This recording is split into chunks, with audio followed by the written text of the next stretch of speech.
The humans were here. My eyes scanned the bridge around me. I could hear the magnetic holes engaging with reverberating clangs. The pirate ship hadn't even appeared on sensors until it came practically screaming in.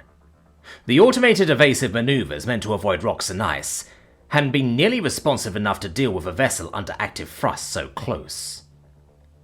I slammed my hand down on the command console before entering my authorization for combat alert. The light shifted to blue, the alarm wailing in tandem with a strange stuttering, hissing sound. My ears perked up for a moment as my brain scrambled to place the sound. A fusion lance. I hit the comm. All hands, boarders! Ignore the airlocks, they're breaching! Suits! As if to emphasize the point, there was a sudden wind and a whooshing sound, but it ended much too soon to be a complete vent. I considered this as I ran to the arms locker, punching in my code and tossing out flechette rifles to the pilot and navigator before arming myself. Of course, the pirates hadn't vented the ship. They were after the cargo. And us, I thought blatantly, as unbidden images of what happened to merchants who were caught transporting slaves came to mind. I shook them away. We still had a chance.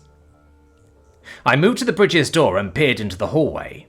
They were damn close already.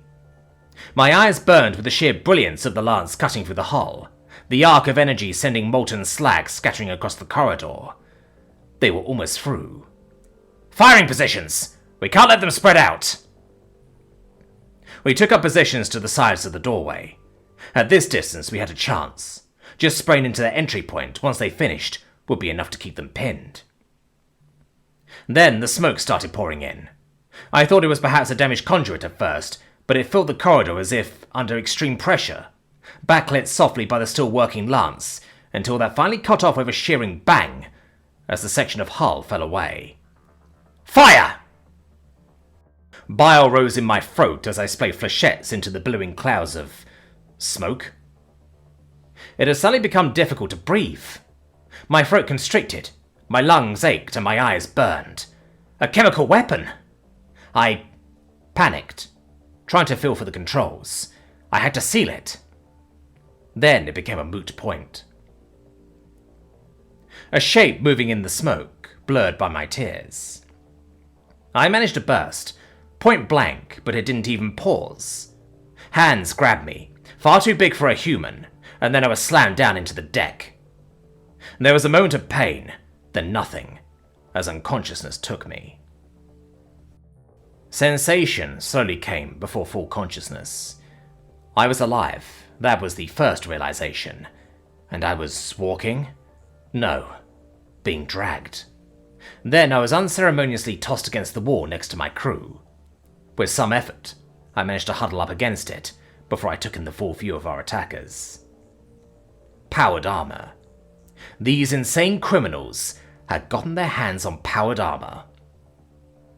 The stinging in my eyes had lessened but left them watering. I tried to focus on the pirates, taking in what I could until my eyes fell on the apparent leader's helmeted head.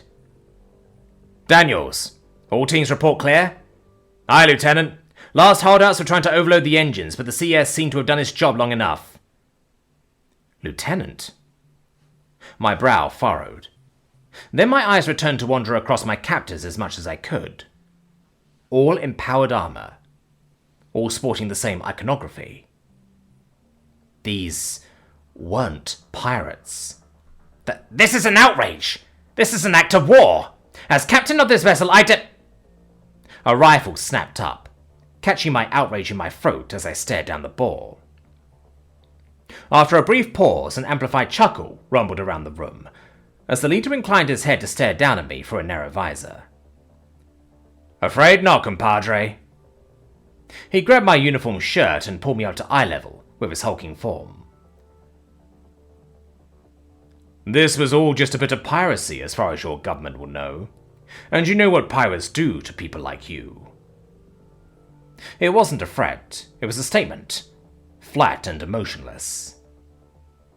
He leaned in, his visor filling my vision. I could take in the full picture now. I could see the shimmer of retinal implants, the subtle surgical scars of cybernetic augmentation around them. Which means that my ROE on this is very lenient. So you're going to tell me what I want to know like your life depends on it. Because it does. My breathing quickened, as I considered the juggernaut capable of tearing me in half with his augmented strength before I nodded my assent. A smile seemed to reach his eyes then, crinkling their corners. Good. We got a smart one this time. He paused as if to let me take in the weight of that statement. Now, you will talk me through the security protocols of the camps on Selakoth, and provide me the necessary codes for your transport's arrival. Then, we'll see how generous I'm feeling about POWs.